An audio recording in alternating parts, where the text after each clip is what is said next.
Okay, so welcome everyone.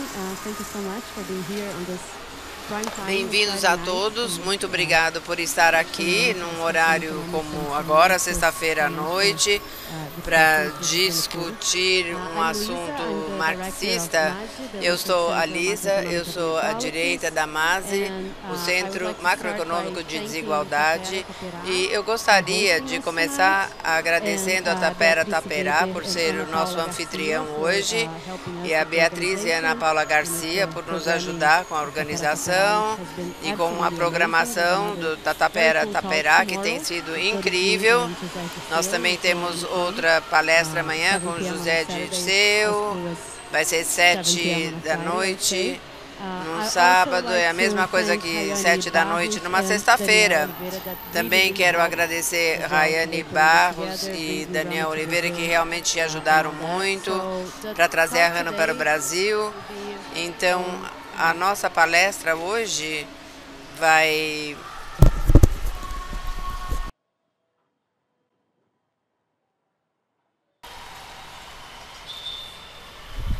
Sorry, everyone. I don't have the title on my hand. So it's a complicated title, so I need to read it. So it's Public Debt, Private Finance, and the International Monetary Hegemony. And e a to present on that hegemonia tonight, I have a very honorable guest, which is Rama Vasudevan, who's a professor at the Department of Economics at the Colorado State ela é University. professora no Departamento Her de research explores Economia the political na economy of Universidade money Estadual and do finance, Colorado. the workings and evolution of the international Ela financial pesquisa system, and the finança, a Marxist evolução do and sistema financeiro macroanalysis. internacional She's the author of e a Things Fall Apart, macroanálise from marxista the e crash of 2008 to the pós-keynesiana. Great Ela Slump. escreveu Rama Things is Fall also an Apart. associate editor of Review of Ela Political também Economy é uma and serves on the editorial boards editora of the Review of Social da Economics economia and the política Cabinet. e ela trabalha também And numa to editora moderate the talk, sobre I have vários Pedro Romero assuntos Marques, diferentes. Para who is moderar the essa conversa, eu tenho research Pedro coordinator Romero at Mad Marques. University. Ele He é holds a PhD in coordenador economics from the de University of São pesquisa, Paulo, ele tem um and a master's PhD degree in de international economia na political Universidade de economy São from Paulo the e um University mestrado of Rio Grande do na Sul, the University of Rio economia Grande do Sul. na His Universidade work Federal, focuses on Universidade the Federal do Rio following Grande do research Sul. O topics: trabalho dele political economy, foca growth and nos income tópicos seguintes: distribution, economia economic política, development, and crescimento, ecological transition. distribuição de renda, desenvolvimento e His transição. PhD thesis have been recently O published PH at the dele, Cambridge Journal a of tese foi Economics, and publicada will appear in a recentemente forthcoming na chapter in the Cambridge book Journal Global of Rentier Economics e Capitalism. vai So aparecer I no would like to Capital, welcome both of livro them to the bastante table. conhecido. Eu Please, quero Pedro dar and as Rama, boas-vindas thank you para so os much, dois, and para cá, para a mesa. Pedro e really Rama, muito thanks all of you for being obrigada. here today. E nós agradecemos a todos vocês por estarem aqui hoje.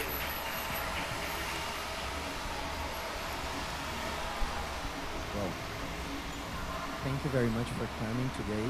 Muito bem, muito obrigada. Muito obrigado por vir aqui hoje. Eu estou muito feliz de estar aqui. Quando eu estava no meu mestrado, eu li os seus textos, eu tive a oportunidade de ler novamente o que você me enviou. Estou muito feliz aqui para fazer algumas perguntas para você, para nós discutirmos aqui. Eu gostaria de começar. Eu vou ler aqui porque eu preparei as perguntas quando eu estava lendo o texto. Eu fiz algumas perguntas. Eu vou começar perguntando para você sobre esse conceito que você introduziu no texto que eu li recentemente, que se chama O Nexus da Dívida Pública e Finança Privada. Você diz que isso elabora um relacionamento intrincado entre os estados e o mercado. E a gente pode pensar nesse nexus repensando a história do sistema monetário internacional. Então, eu gostaria para você, por favor, apresentar qual é a ideia por trás do nexus e explicar por que é importante para nós e também os fundamentos teóricos que existem por trás desse conceito. Muito obrigada por me receber aqui, por organizar. Isso é muito bacana. Eu estou super animada aqui conversando com todos vocês. Então, muito obrigada. Então, se a gente pensar no capitalismo, no coração está transformando a dívida pública para uma máquina de criação de crédito e riqueza. Então, se a gente pensar em dívida pública, nós temos, por um lado, um bem público que o Estado usa para proteção, para infraestrutura e coisas afins. E, por outro lado, nós temos a dívida pública, que é um ativo privado, é uma coisa que está nas mãos dos credores, as pessoas que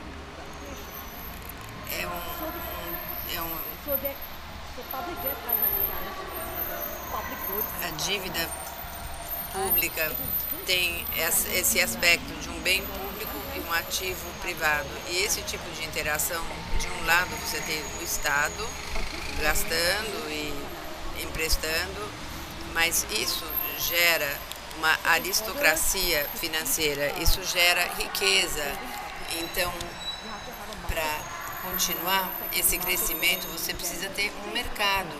Você precisa ter um mercado onde a dívida é negociada. Hoje, que é finanças baseadas no mercado, não é só a dívida que está sendo negociada. A dívida pública, o tesouro, é usado como colateral.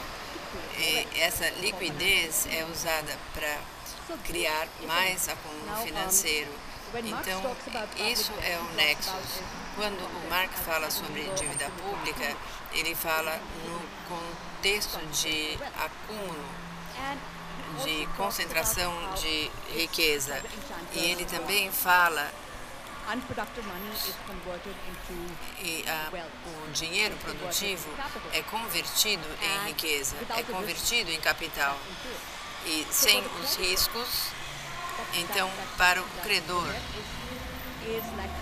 a dívida é como dinheiro que é usado para gerar mais liquidez e mais criação de crédito. Então, assim você tem esse nexus entre o Estado, que cria essa dívida pública, e a parte do credor. E essa parceria público-privada é o básico da estrutura de poder da finança. Em algum sentido, para o Marx, a dívida pública é o capital, na verdade. Isso é endêmico.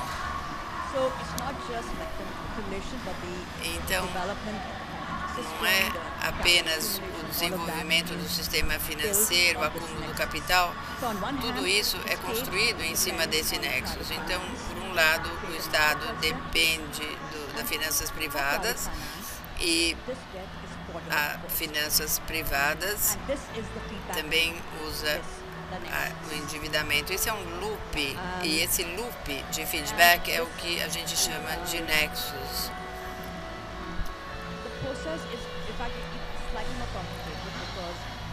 O processo é um pouquinho mais complicado, porque não só o Estado está implicado nesse crescimento e alimentar especulação e acúmulo de ativos financeiros, também está implicado porque a especulação pode sair do controle e aí você tem uma crise financeira, por exemplo, uma bolha. Então você tem essa máquina, essa bolha, e depois você tem um crash. E aí o Estado entra novamente para proporcionar uma rede de segurança. E isso, de alguma forma, é o começo do lucro, porque o Estado entra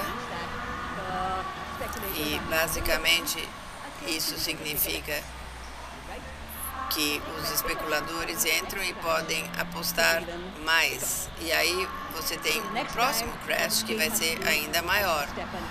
Então, aí o Estado precisa entrar mais ainda. Toda a crise financeira é seguida pelo crescimento da dívida pública. E isso chama-se o loop, E a dívida pública acaba aumentando mais e mais.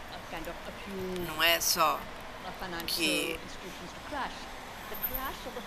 você não quer que as instituições financeiras quebrem, mas isso ameaça o acúmulo de capital, ameaça os relacionamentos sociais. Então, a sobrevida está em questão. Então, é necessário proteger as finanças e isso acontece não somente domesticamente, também de acordo com a internacionalização do sistema financeiro. O poder do Banco Central e o Fed americano, basicamente, é a base do sistema financeiro, não só domesticamente, mas também apertando os trabalhadores pelas dívidas e também os relacionamentos entre as nações, apertando os trabalhadores e as pessoas através da carga das dívidas. Obrigada. É muito interessante como você tem essa perspectiva global de como a dívida nacional ultrapassa as financeiras, os limites nacionais e depois engaja num processo com a visão global do trabalho. É um ponto muito interessante.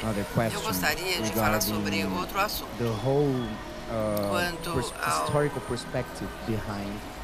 Quanto à perspectiva histórica por trás do nexo, a dívida pública e as finanças privadas. Eu li o seu texto e eu estava pensando como o capitalismo se torna global e o sistema monetário internacional está ligado ao ouro, outro metal, então ligado ao dólar. O nexo se torna maior, se torna mais complexo, eu diria assim. Então, eu gostaria muito para você tecer alguns comentários de como isso acontece na história das duas hegemonias, a hegemonia da libra esterlina depois do dólar, e especificamente o papel da Grã-Bretanha e a libra no sistema monetário internacional ligado ao ouro. E depois eu gostaria que você falasse sobre o papel da dívida americana e qual o relacionamento entre essa dívida e o dólar americano em toda a perspectiva mencionada. Eu posso te dar a versão comprida e a versão curta, mas quando a gente pensa sobre esse assunto e a gente pensa sobre o padrão ouro, que na verdade era um padrão de libra esterlina, você pensa em Londres, o Banco da Inglaterra como centro, assegurando que tudo está funcionando. E chave para isso é o Nexus. Parte disso é estabelecer a Libra, ou seja, o estabelecimento para lidar com transações internacionais, estabelecendo isso como uma âncora do sistema financeiro internacional. E para fazer isso, você precisava ter o Banco da Inglaterra garantindo isso. Então, a história, eu posso falar de alguns episódios. Esse foi um período que termina em 1815 entre a França e a Grã-Bretanha. A Grã-Bretanha financia isso através de dívidas e a França financia isso através de impostos. Nesse processo, a dívida da Grã-Bretanha se torna 2 vezes mais do que o PIB, realmente aumenta muito, mas também é uma gestão muito eficaz da dívida. E o Banco da Inglaterra é crítico para criar um mercado de títulos e também proporciona empréstimos e você tem um papel muito importante. O primeiro Bitcoin Rothschild começou no fim da guerra, o Tesouro Britânico numa taxa muito baixa e depois vendido por um valor muito mais alto. Então, é uma guerra financeira através de dívidas que ajuda a criar os grandes financistas. Isso também ajuda a estabelecer a primazia de Londres e criar um mercado para dívida em libras. Então, os Rothschild, os Barings, eles começam a comprar títulos e também na América Latina. E aí você tem mais uma bolha que estoura, e aí você tem uma crise, e o Rothschild arruma dinheiro para ajudar o Banco da Inglaterra, da Grã-Bretanha. As guerras napoleônicas foram o início de criar esse centro financeiro grande. Você tem a Guerra Franco-Russa, basicamente entre a Alemanha e a França, e isso ajudou a estabelecer o centro financeiro, e isso significa que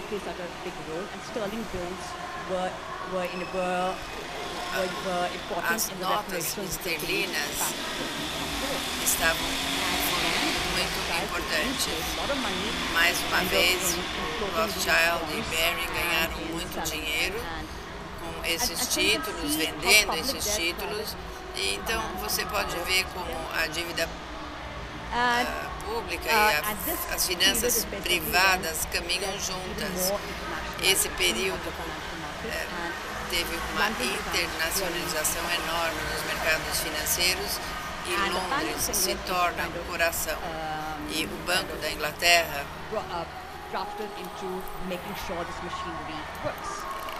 assegura de que tudo isso flui. Outro exemplo, mas eu não vou aborrecer vocês, isso é o Barings Crisis, e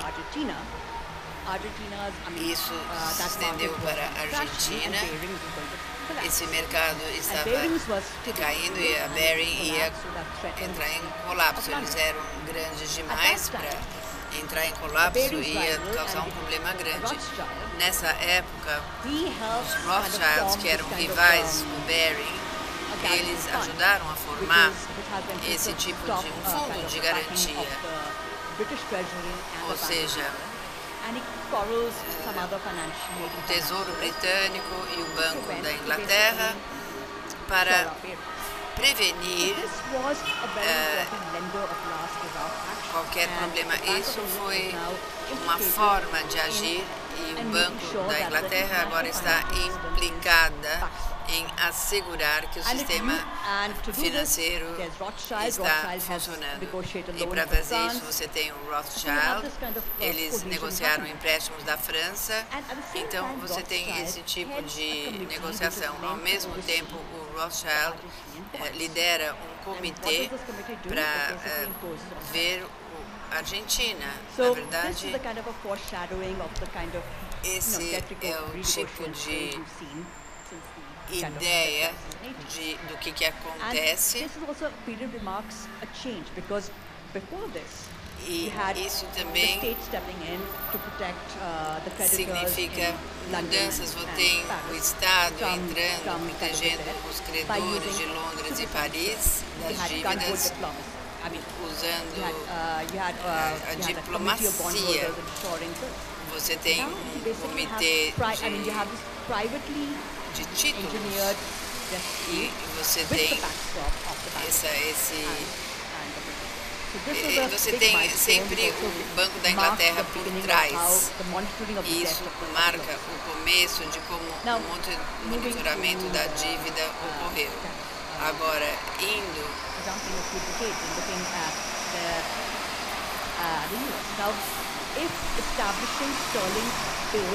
estabelecendo a Libra.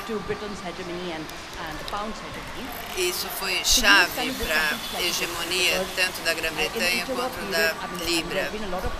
Agora, os Estados Unidos fez um pouco diferente, teve muita pressão para internacionalizar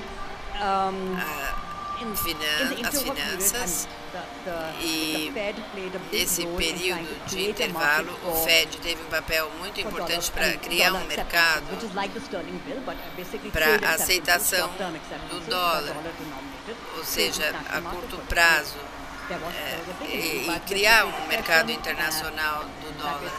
Mas com a Grande Depressão, basicamente isso caiu por terra.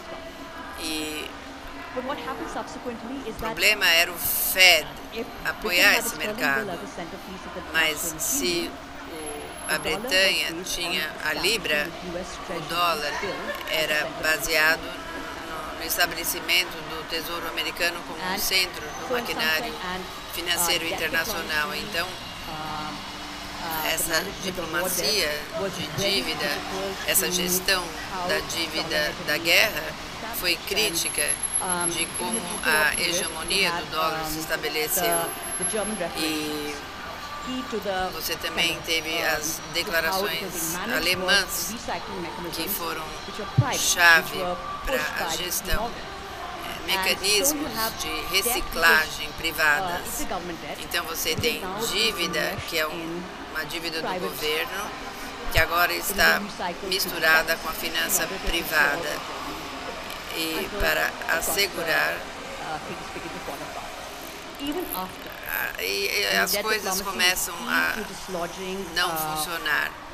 Essa diplomacia é chave para tirar a Grã-Bretanha e o papel dela. Você vê isso nas negociações do Ben-Lid depois da Segunda Grande Guerra, porque a Grã-Bretanha tinha uma dívida com os Estados Unidos. A questão era como fazer isso com esse bloco de libras, e também o poder que a Grã-Bretanha tinha sobre as suas colônias, e parte das negociações também foram a respeito disso.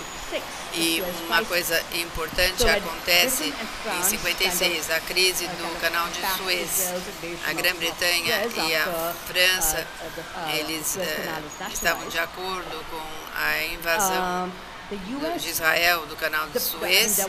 Os Estados Unidos, a Libra colapsou e a Grã-Bretanha precisava de apoio dos Estados Unidos. Esse foi a primeira vez que o Fundo Monetário Internacional teve que entrar em ação.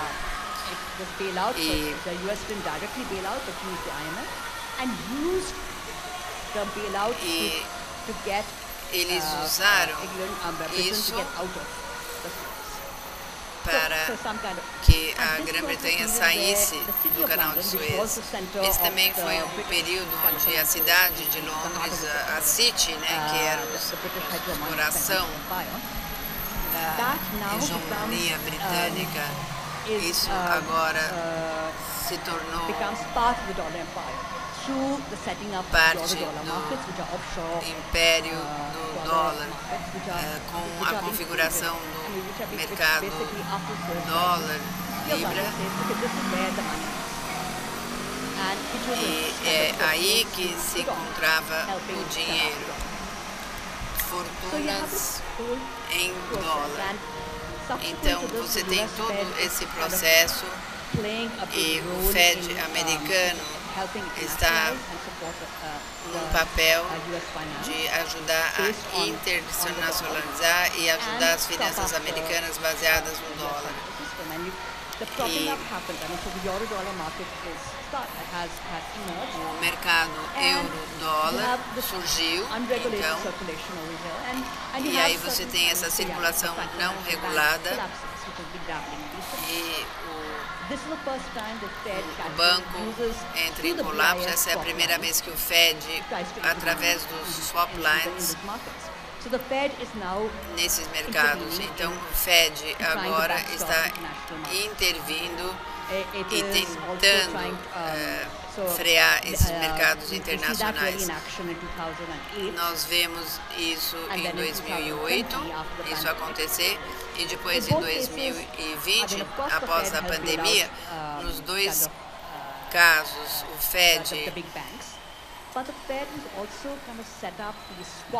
e os grandes bancos, o Fed fez essas linhas swap, que se tornaram parte desse maquinário do dólar. Os outros bancos, então, têm que proteger e proporcionar liquidez do dólar. Como essa configuração expande depois da pandemia. Então, não só os swap lines, agora você tem essa ideia de onde não é só fazer um câmbio de uma moeda para outra. Basicamente, qualquer banco central que tem títulos, eles precisam de dinheiro da noite para o dia. Ou seja, você pode usar isso para gerar uma liquidez maior de dólares, mas você faz isso sem vender os títulos para que o valor caia. Então, o Fed tem um papel muito importante e essa é a parte do Nexus que a gente está mencionando. Muito obrigado. You have been telling us that você tem actually, dito if you para can nós, think about 2008, you can probably assume that this se a relationship gente pensar em between the government 2008, a gente and pode state presumir que esse and the relacionamento entre o financial governo, o markets, Estado financing itself e and the os class mercados has financeiros been, ou has as existed classes for financeiras more têm years than we thought. existido This relationship. por mais anos And do que a I gente would like imaginava, to ou seja, ask you esse about, relacionamento. Eu gostaria de how perguntar para você this sobre connection has changed como que with essa the conexão financialization modificou process.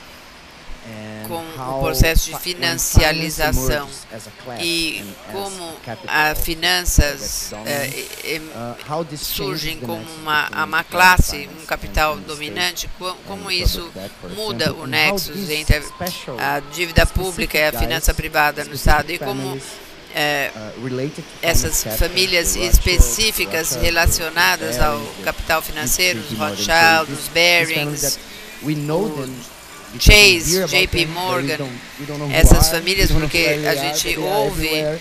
Yeah. falar, So I would mas like eles to estão em please toda to parte. to Então, eu to gostaria explore que this você particularity falasse of e this explorasse nexus after essa financialization, peculiaridade how we have desses been nexos depois dessa financialização e como que essa situação se criou.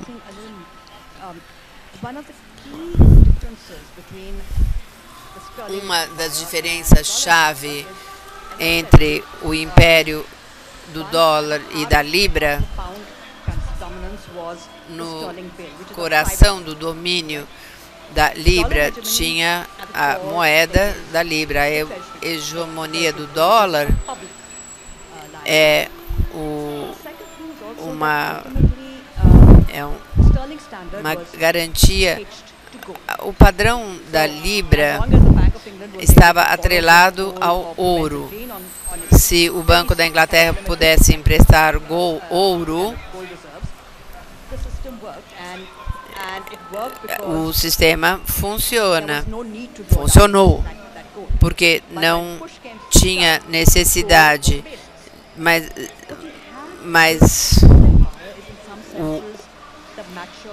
com o império do dólar é a maturação do nexus público e privado, porque o que você tem no coração é a garantia monetária do Estado.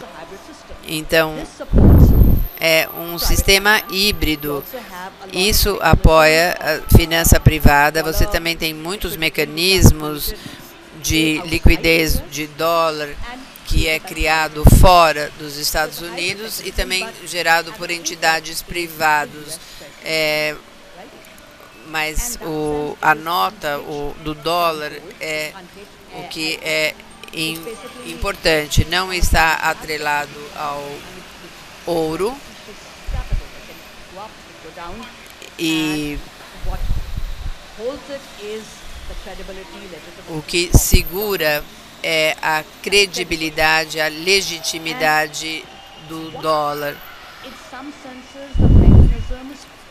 Em alguns sentidos, os mecanismos para manutenção dessa credibilidade foi a financiarização.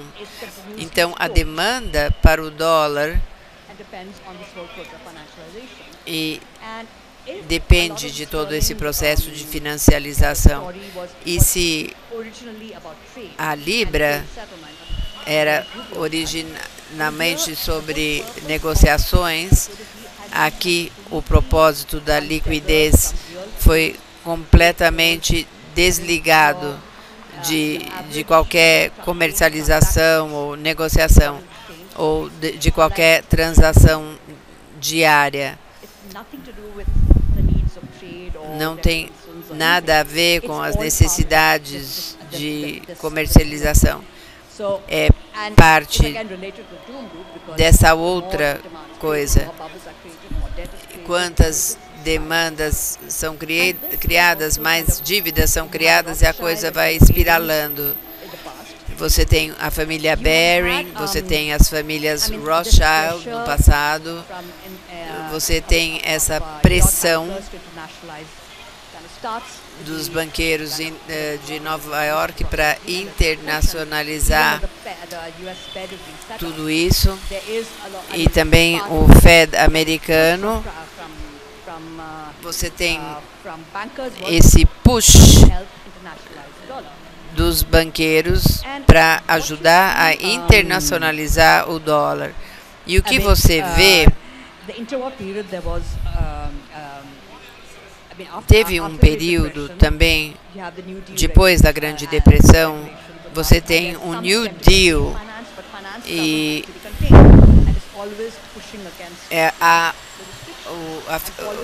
o sistema financeiro sempre está empurrando contra as restrições, e o dólar, o mercado euro-dólar se internacionalizou, e nos anos 70 o setor banqueiro já estava muito concentrado.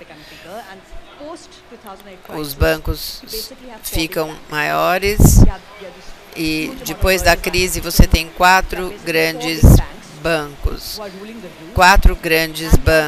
que estão liderando, e eles são parte da liderança global. Por exemplo, se você vê os acionistas, entre as maiores 50 corporações estão esses quatro bancos globais. Depois de 2008, nós tivemos uma tentativa de regular os bancos, e agora você tem os gestores de ativos, o Goldman Sachs, o Banco da América, o JP Morgan. Agora você tem esses fundos de gestão de ativos, você tem State Street, Vanguard, eles se tornam grandes players, e eles em termos, mais uma vez, sempre tudo muito concentrado. Eles fazem parte da alta finança. Depois de 2020, o BlackRock está encarregado de lidar com os títulos corporativos. Então, como os Rothschilds e os Barings, que você tinha no passado, que eram muito poderosos, e os holdings deles, isso é o poder da finança. E isso porque a hegemonia do dólar é muito mais complexa e muito maior. E a chave disso é que o Nexus amadureceu. Muito obrigado. Tenho certeza que temos muitas perguntas. Eu poderia fazer muitas perguntas, mas eu gostaria de perguntar.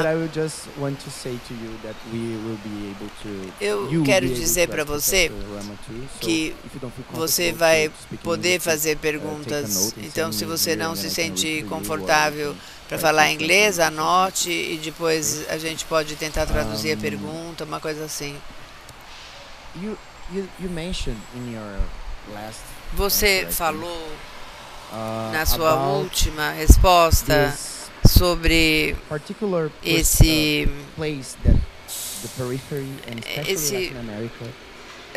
sobre a periferia, sobre a América Latina, o espaço que isso ocupou em toda a história do Nexus que você apresenta.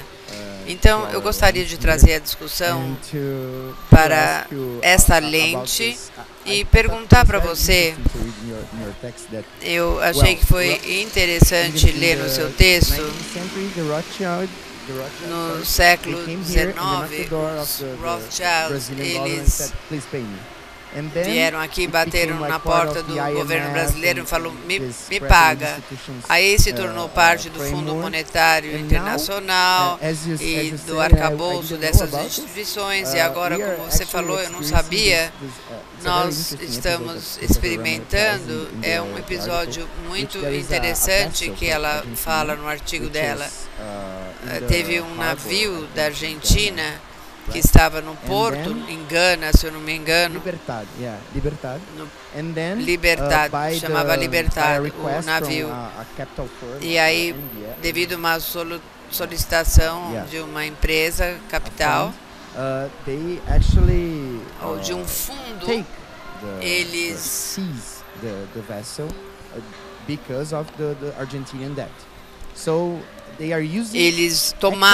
arrestaram o navio por causa da dívida da Argentina. Então, eles usaram poder físico, ou seja, a diplomacia foi além. Então, eu gostaria de falar sobre essas mudanças na história quanto ao nexo e o posicionamento da América Latina em tudo isso. If debt for the core for Britain and the US is a way of expanding. Dívida é uma forma de expandir o seu alcance para a periferia. A dívida é uma forma de disciplinar. Também tem um papel duplo. De um lado, você tem a extração de riquezas através das dívidas e dos pagamentos, né? E você também tem um tipo de usurpação dos estados na periferia. E você tem o espaço acaba se apertando porque as políticas têm que ser tais que você assegura que o pagamento vai acontecer. A gente fala sobre essa história aqui do século XIX, depois teve muitos empréstimos, principalmente para a América Latina, pela Grã-Bretanha. Rothschild e Barings também são muito parte disso. E você aí tem super sanções, formas de como você controla o mercado acionário. E as coisas se azedam. Intervenções militares também são usadas depois de 1900. Nos Estados Unidos, na América Central, mas um exemplo muito importante acontece no Egito. Havia uma dinastia que não pagava a dívida, mandaram navios e eles tomaram conta da parte fiscal para assegurar o pagamento da dívida. Você tem essas sanções militares e essa diplomacia de armamento sendo usados. Mas o exemplo que eu dei dos Barings, e eu acho que em 1898, quando o Brasil tinha uma dívida em ouro, e o Rothschild veio e fez uma renegociação da dívida com condições anexas. Essas são as políticas que têm que ser seguidas, e eles tinham o apoio do Estado, mas foi feito dessa forma, e isso é a mesma coisa que os Estados Unidos faz através do IMF. Teve um crash em 1825, depois em 1870, 90, você tem essa onda de dívidas, e depois a explosão e a renegociação. E você vê a mesma coisa acontecer. Os bancos americanos entram, começam a emprestar, e teve muito dinheiro entrando na América Latina, JP Morgan e outros. E quando, depois da Grande Depressão, é muito interessante, porque de um lado você tem negociações alemãs, depois você tem essa crise de dívida aqui, mas mais uma vez navios armados são enviados para coletar dívida, mas como os bancos de Nova York não, e a atitude do governo americano não era tão fácil. Então, depois da guerra, você tem esse período onde as dívidas se apertam, e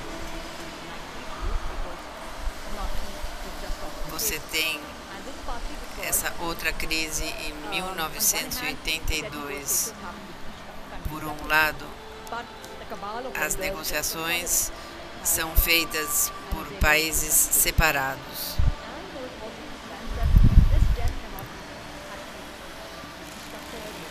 E essa dívida, ela precisa ser paga.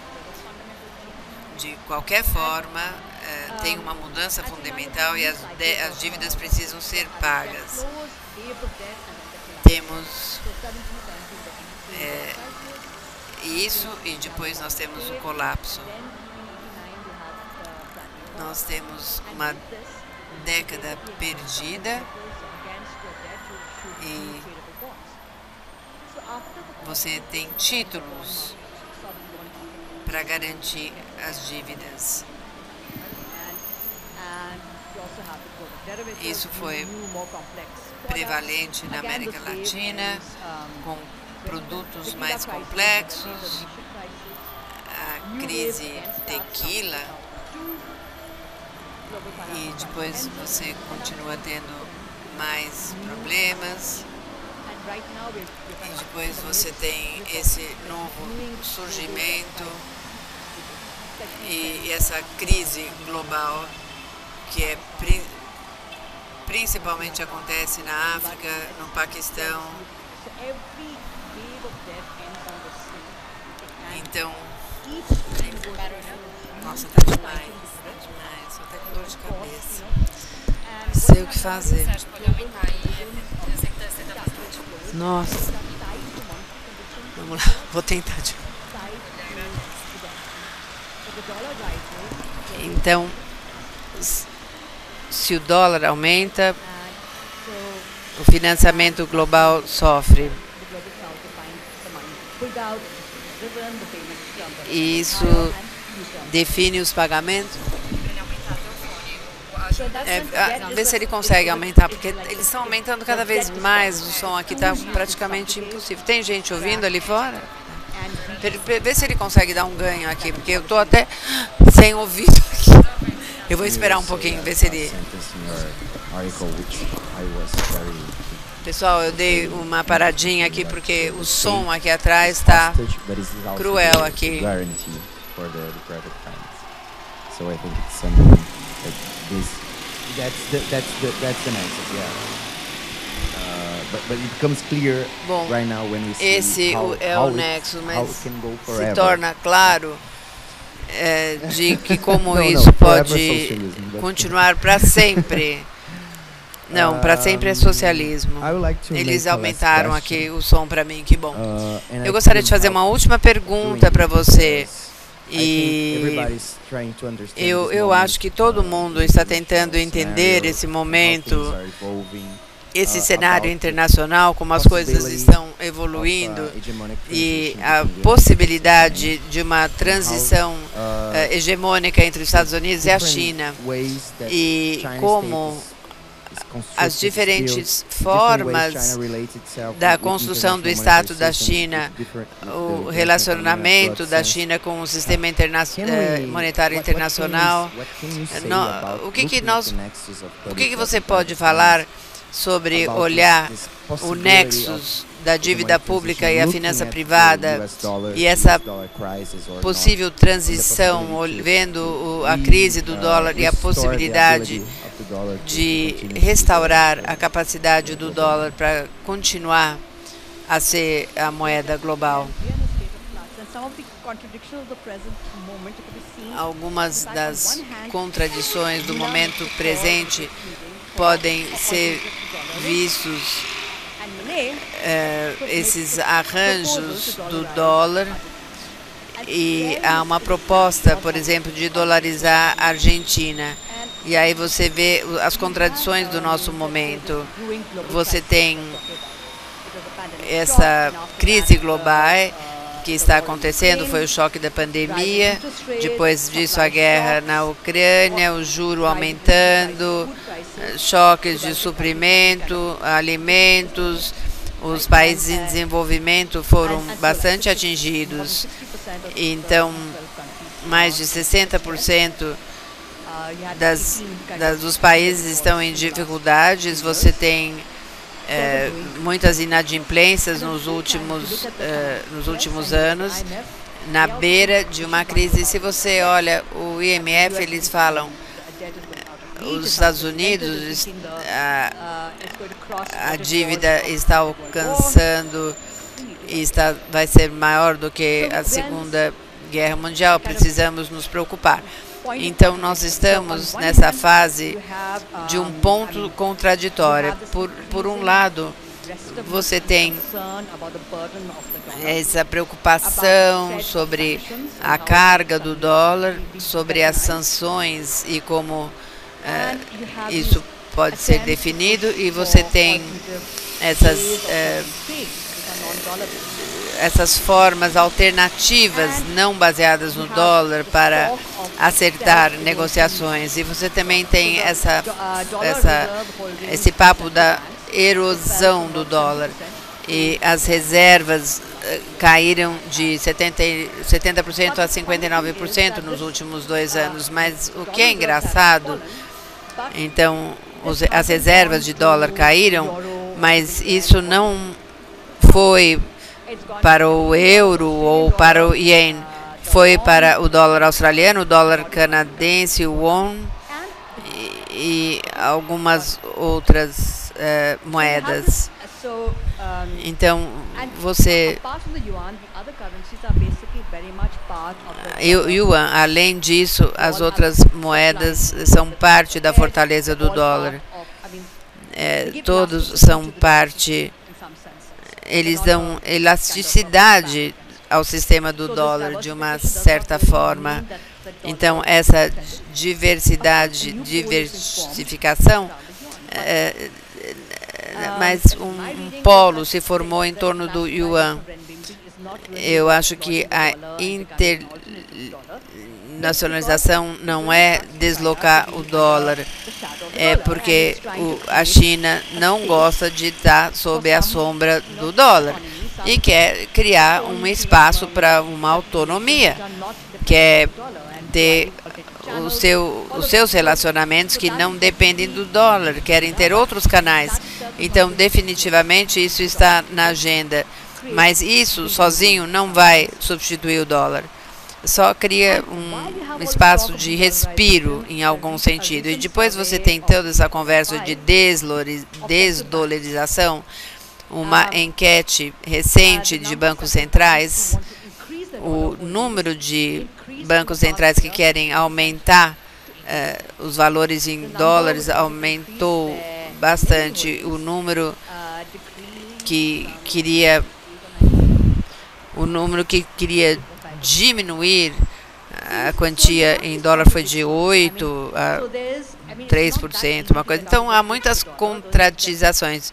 Não é fácil sair do dólar. E mesmo esses arranjos alternativos, o Egito acabou de entrar no guarda-chuva do BRICS, com Etiópia, Arábia Saudita. Então, os Emirados, eu acho que é isso que ela está dizendo, emprestaram para o Egito, mas através do dólar. Então, espaços estão sendo criados que são menos restritivos e eles não estão minando o dólar, estão apenas conseguindo um espaço de respirar. Esse momento é um momento para agir, onde você pode, em vez de bilaterais, a gente precisa de um novo acordo que é liderado pelo Sul Global, que endereça as necessidades do Sul Global e sair das dívidas que estão acabando com as vidas. Alguma coisa precisa ser feita, não bilateral, mas multilateral. Isso mudaria as coisas.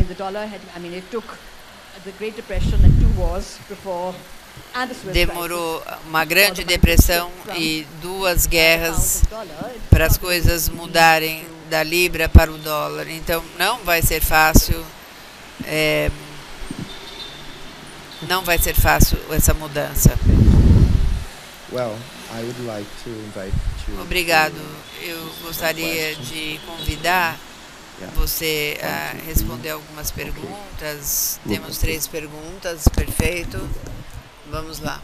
Luca, por favor. Thank you for the presentation. It was very good.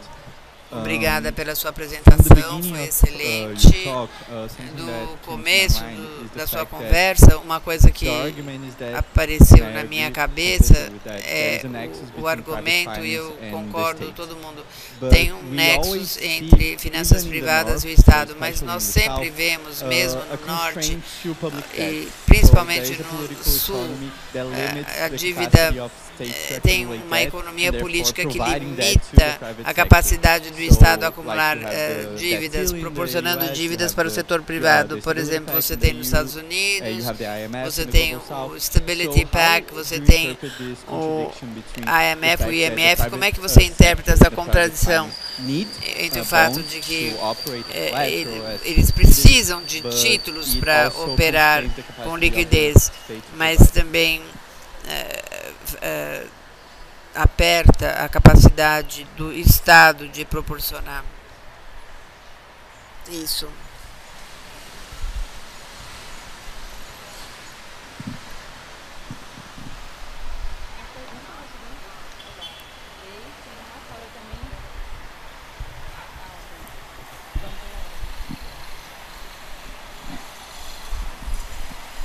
I'd also like to thank you for your presentation. Prime Time Friday. Eu quero agradecer pela sua apresentação, principalmente numa sexta-feira. Eu quero falar sobre austeridade. Temos tido muitos debates contra regras, tivemos um teto, agora nós temos uma nova regra sobre do governo. Nós estamos vendo agora a Argentina com a austeridade, a crise, a pobreza. Então, eu quero perguntar para você qual é a saída para a austeridade, principalmente no sul global. Você vê alguma saída ou a gente deve simplesmente aceitar porque é assim?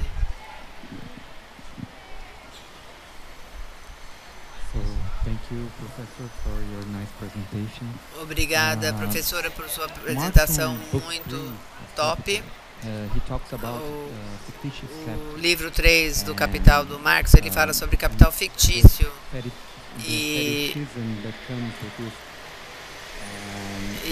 aquilo que vem junto.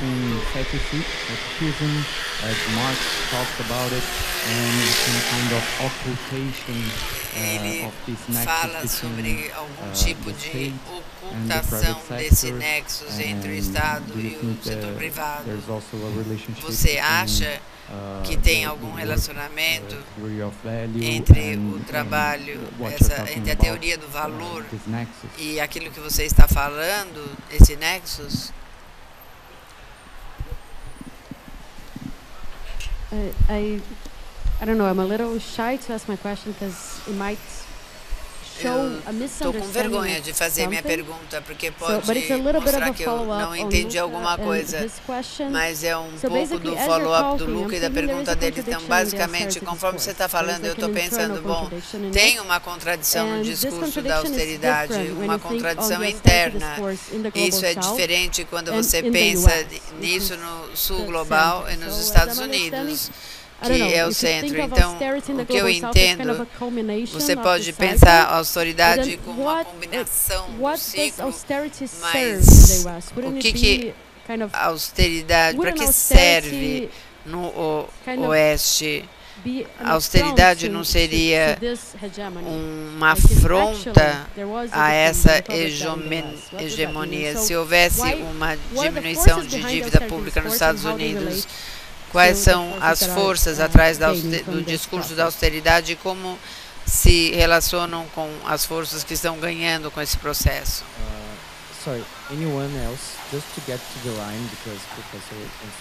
Mais alguém? Porque agora ela vai responder essas perguntas e depois nós vamos ter outra rodada. Se alguém quiser fazer alguma pergunta, falem com a Rayane, por favor. Eu vou falar sobre. Eu vou responder as 3 perguntas juntas. A austeridade é classe 4 e também imperial. E há, como eu falei, há um discurso de austeridade nos Estados Unidos, mas tem muito mais forte na Europa. Também há contradição entre o relacionamento das finanças privadas. Por um lado, as finanças precisam de dívidas e nós vimos isso no período do Clinton, quando de repente o Greenspan, ou não sei quem foi, falou, bom, se o déficit é baixo,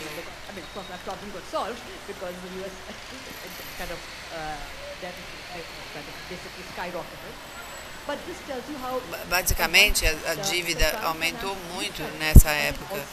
Então a finança privada precisa de dívida, mas também quer que a dívida seja honrada e quer que o valor seja mantido. E você consegue ver isso? Eu estou indo muito rápido. Okay. Like even I mean, when you think of England and the Quando eu penso na Inglaterra e quando eu penso nas dívidas iniciais, esse é um período onde quem tinha a Libra, eles queriam ter uma voz nos orçamentos, era do interesse deles. Então, é a mesma coisa que os comitês que vêm para o Brasil ou para a Argentina para ter certeza de que a dívida é honrada. Domesticamente, quem tem os títulos, eles querem assegurar isso. É aí que entra a austeridade. Tem uma dimensão de classe que opera nisso, porque isso aperta a classe trabalhadora e a polarização. E você tem um ganho de 1%. A mesma coisa acontece em países em desenvolvimento. Por exemplo, você tem milionários na Índia e na China que estão ganhando muito dinheiro através desse sistema globalizado e o aperto na classe trabalhadora. Então, os limites de dívida, em algum sentido, é governado pelo seguinte: tem um mercado para essa dívida, não é baseado em fundamentos, é baseado numa coisa muito mais especulativa que está no ar. Então tem mais espaço para os Estados Unidos, porque a imprensa está falando sobre os Estados Unidos têm que se organizar, houve um downgrade da dívida, mas mesmo assim ainda tem um mercado enorme, propulsionado pela finança, a mesma finança da austeridade. A austeridade, quando os bancos precisam de socorro, há essa divergência. Em 2008,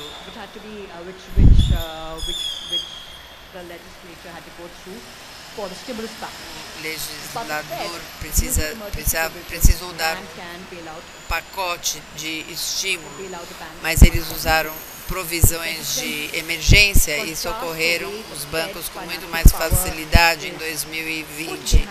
O poder do Fed está atrás dos mercados financeiros e mercados globais, em contraste com o que acontece. Por exemplo, tinha dinheiro, mas foi pouco em comparação com o que foi feito para os bancos, quer dizer, pouco dinheiro para as pessoas.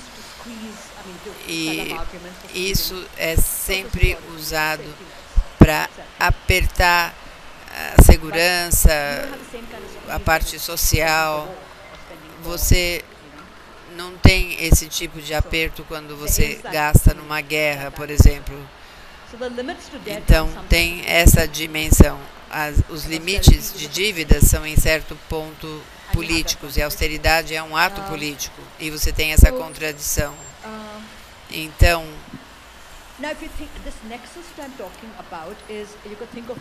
esses nexos que eu estou falando, você pode pensar nisso.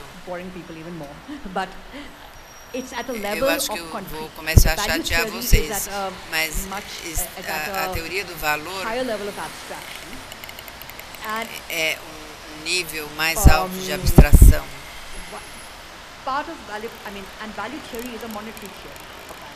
E isso é uma teoria monetária do valor, na minha leitura. Isso é expresso no formato de dinheiro, sempre.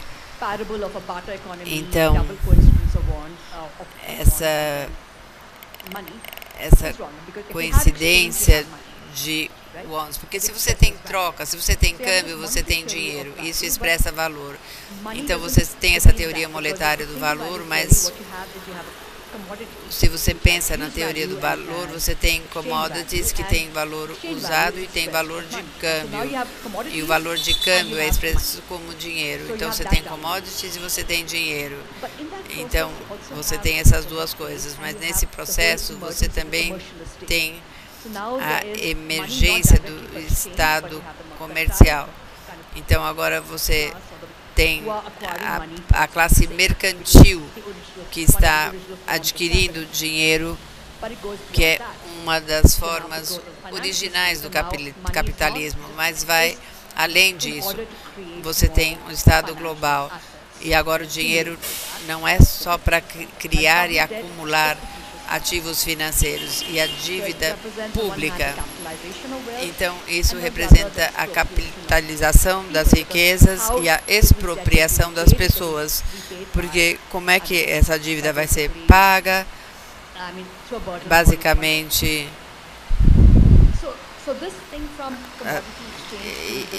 isso de câmbio de commodity para um estado financeiro é ir para camadas mais concretas. E, para mim, esse nexus público-privado é uma manifestação muito concreta disso que nós estamos falando, que está no coração dessa economia global financializada na qual nós nos encontramos.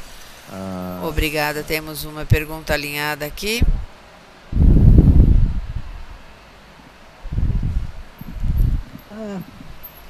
Good evening. I'm sorry I don't speak English, and then I asked the Portuguese, but my Desculpe meu inglês. A minha curiosidade, como leiga em economia, é saber nesse panorama as a layperson is to know in this confused panorama. Bom, então vamos encurtar. Me fala sobre o Banco do BRICS. Qual o papel dele no contexto do dólar hoje? I want to know about the BRICS Bank. What's the role of the BRICS?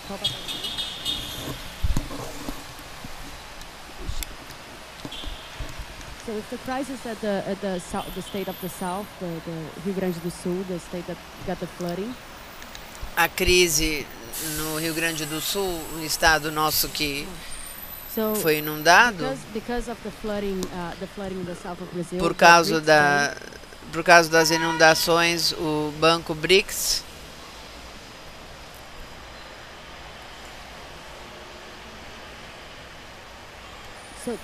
BRICS Bank got $2 million. Receberam $2 milhões.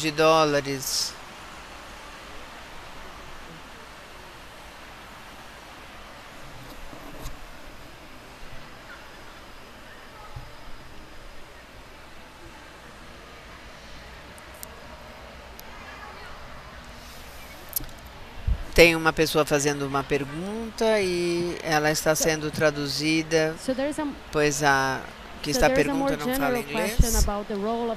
Nós temos uma pergunta mais geral do papel do BRICS, o Banco BRICS, especificamente lutando contra essa hegemonia, contra tudo que nós falamos. Ela estava falando especificamente sobre o noticiário que ela leu sobre as inundações que nós tivemos no sul do Brasil. Houve socorro, vamos dizer assim, um plano de 2 bilhões que o Banco BRICS vai... ela não sabe qual é a moeda.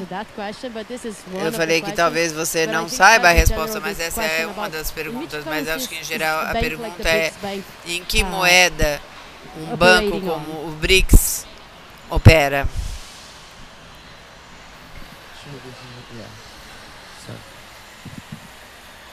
Alô?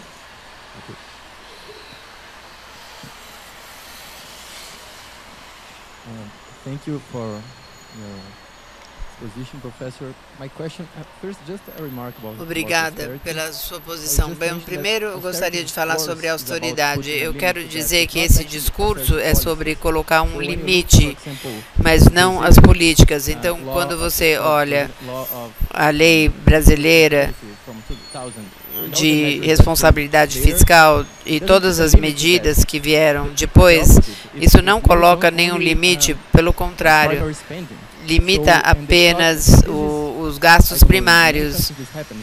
E em muitos países isso acontece. Então, é um discurso de colocar um limite, mas em muitos casos isso aumentou.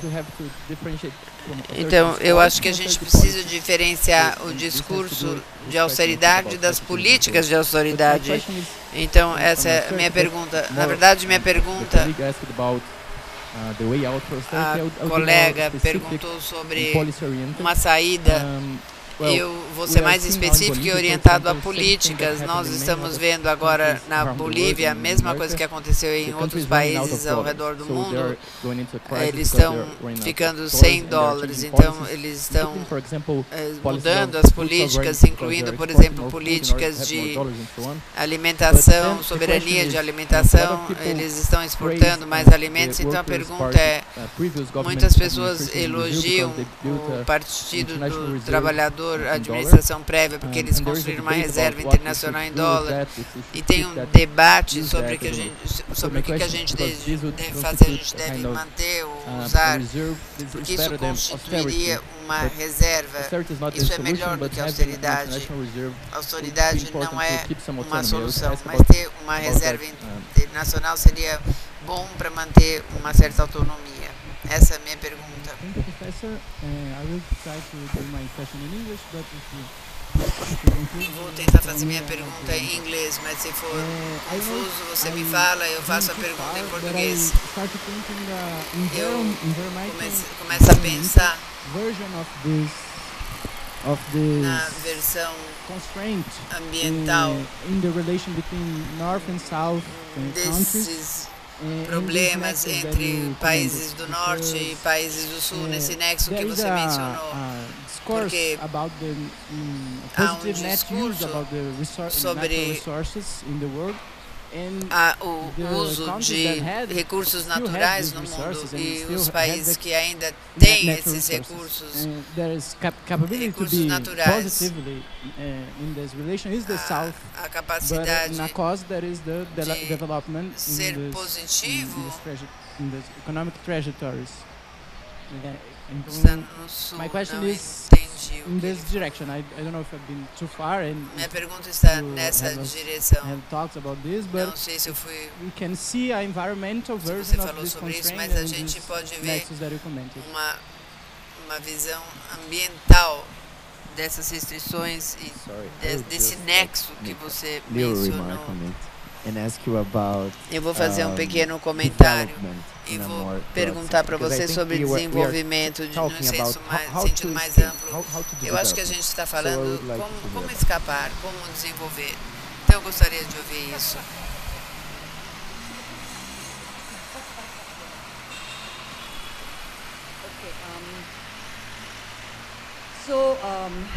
BRICS. Now, I don't know Muito bem.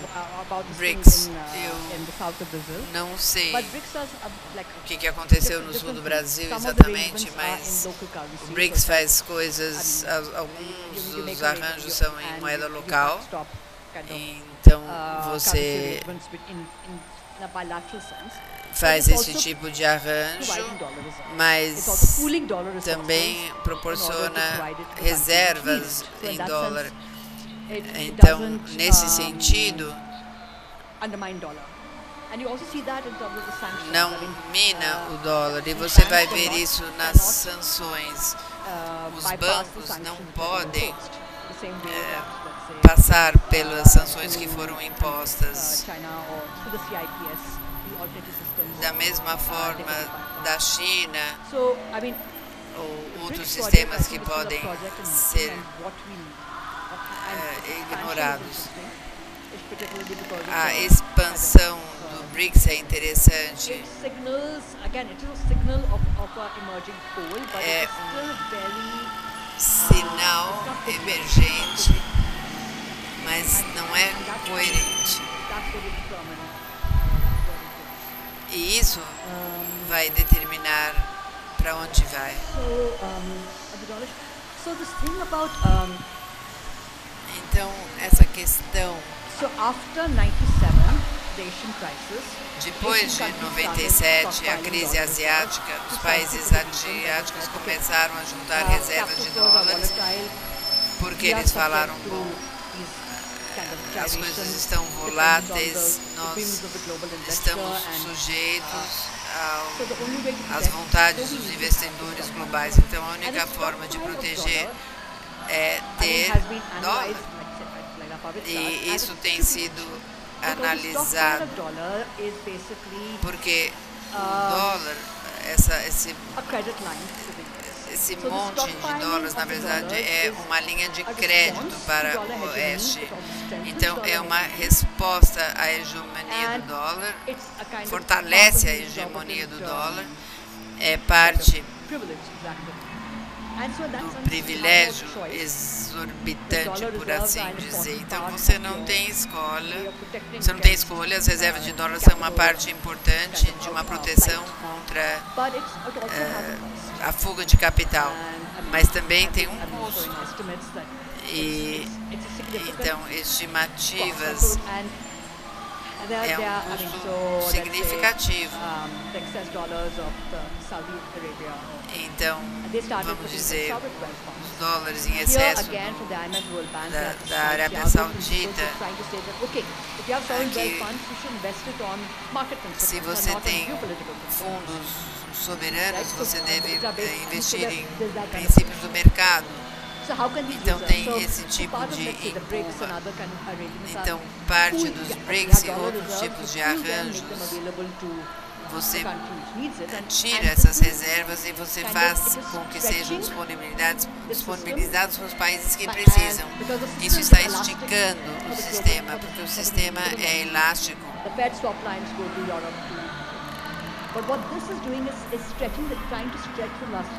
Isso está esticando a elasticidade do globo sul, mas não está minando o dólar. Basicamente, está ajudando, mas a hegemonia do dólar, ela permanece. Então, isso é o que acontece.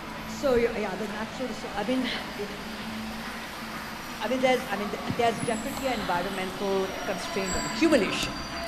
And também há problemas com acúmulo ambiental.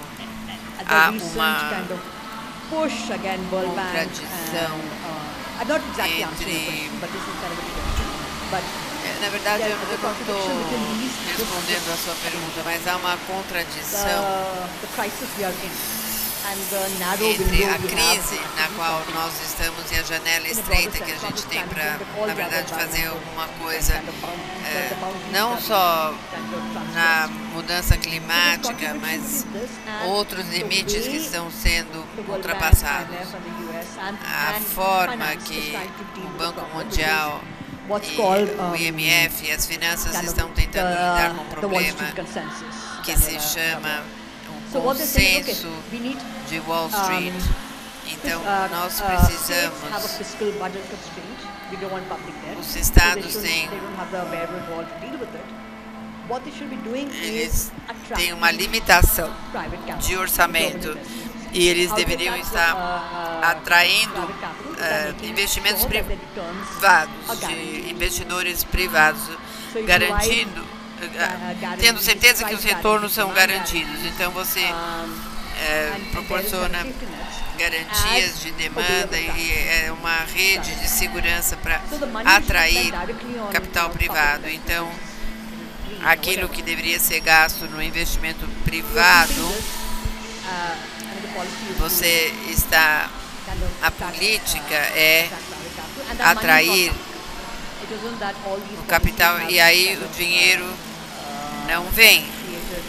Não é que essas políticas criaram um influxo de dinheiro. Então, alguns países estão saindo dessas alianças. Então, você tem equação financeira, ambiental e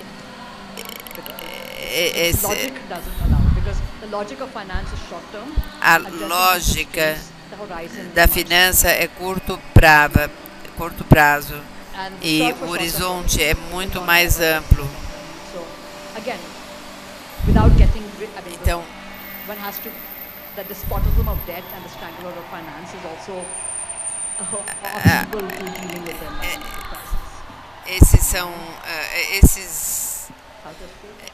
esses temas são obstáculos para lidar com a crise ambiental. I couldn't have. Whoa. I didn't have the time to explore it, but eu não tive tempo de explorar, mas nós temos esse desafio de desenvolvimento e nós sabemos que as coalizões de classes podem funcionar em direção a um lugar que é onde as tensões se intensificam e aí alguma coisa acontece. Mas como é que a gente pode pensar quando as finanças estão liderando o caminho e nós temos essa capacidade de usar dívida pública para manter essa finança? É possível pensar 10 or 20 years of development, alianças que podem proporcionar 10 ou 20 anos de desenvolvimento relacionados a isso. Bom, isso também tem tudo a ver com o BRICS e os bancos regionais. Eu acho que você precisa de bancos de desenvolvimento nacional que não estão sujeitos a finanças curtas. Você precisa de bancos regionais. Eu acho que não tem nenhuma forma. Os países não podem fazer nada sozinhos. Precisa ter esses tipos de alianças. Eu acho que esse é o caminho. Domesticamente, eu acho que os bancos de desenvolvimento nacional são importantes, especialmente se eles são capitalizados pelo Estado. Eles têm fundos e eles podem direcionar os fundos para... Eu estou imaginando que é um Estado democrático e vocês decidiram democraticamente as prioridades sociais, mas o Banco de Desenvolvimento Nacional tem mais espaço para explorar isso.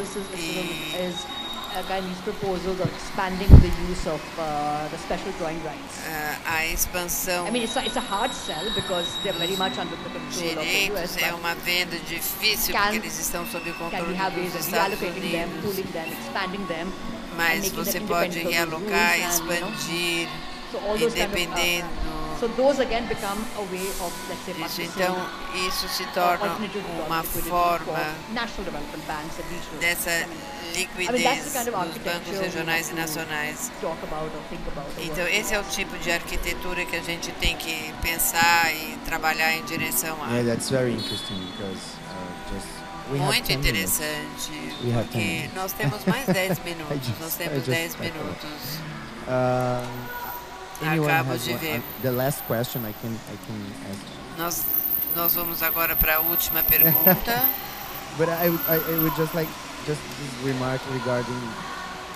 Eu gostaria de fazer um comentário quanto à dívida externa, por exemplo, comparar Brasil e Argentina. Nós estamos pensando sobre reformar, reestruturação do sistema monetário internacional, mas a Argentina, por exemplo, está trancada nessa situação e nós no Brasil não estamos muito preocupados com a dívida externa agora. Nós temos outras preocupações que são mais externas. Então esse é um desafio que nós estamos nós queremos como cooperar de uma forma eficaz numa crise multilateral para levar para frente um consenso em torno da crise financeira internacional. Isso é... The only time there's been movement forward is when there's been cooperation. Is when there's been some kind of a gente só vai para frente quando tem cooperação, alianças. And for Argentina, the only time it moved forward was when it said, "We are defaulting." That was the time in 2002. A Argentina só foi para frente quando eles ficaram inadimplentes, nacionalizaram, expandiram a proteção social. Então, Nós vimos isso Syriza was pushed back on its labor reforms. de novo com a They Grécia. had this whole package of which had Eles the tinham numbers on bringing down todo debt, esse but pacote that was a sticking thing. para diminuir a dívida. If there isn't cooperation, Então, then you become beholden se to não há you, cooperação, basically squeeze democratic space você and your space for o espaço democrático fica apertado e a proteção social, o investimento público e esse tipo de política. The BRICS was supposed to be part of that, and O BRICS deveria ser parte disso. these could be again not linked to one Há currency formas and pooled. onde isso não So there's this precisa pool se ligar a of surplus. uma I mean, moeda this is, ou in some senses, um what país. the Então, de the alguma Bangkok plan forma, was. Surpluses within the development, because they are surplus, and bring China, they're pooled, they become available, but in a para estar disponível, mas você pode ter BRICS SDR. Bom, agora nós estamos pensando na China.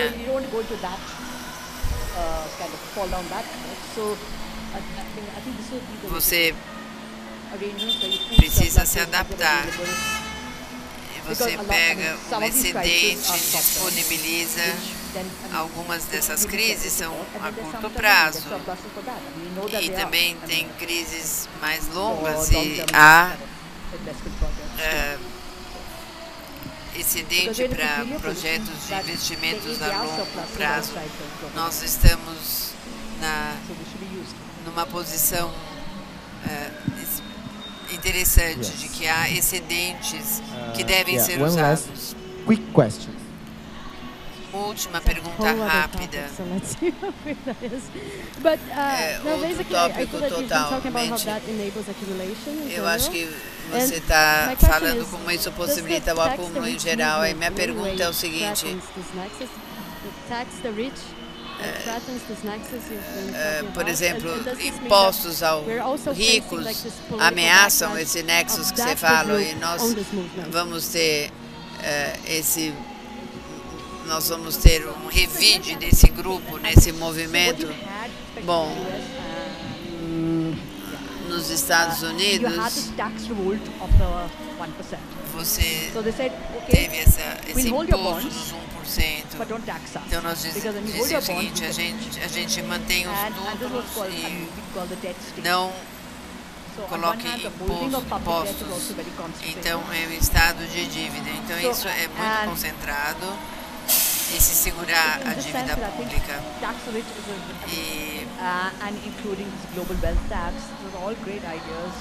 incluindo esse imposto de riqueza global. São ideias interessantes para cortar as asas. Eu acho que é importante e não nos dê impostos, mas nos dê riqueza. Não vai ser fácil. Mas há esse chamado para um imposto coordenado na riqueza global. Você também tem que lidar com os países que não cobram impostos, né? Eu concordo com isso. Well, thank you very much, Professor Raman. It was great. Muito thank you very much, obrigada. everybody. You know that we are here Foi with everyone. Muito obrigada full para of todo people mundo. here, outside, inside. Nós estamos so thank com you very muitas much. pessoas lá fora, aqui dentro. Yeah, muito obrigada. Let's go have a drink. É isso aí. Vamos beber alguma coisa.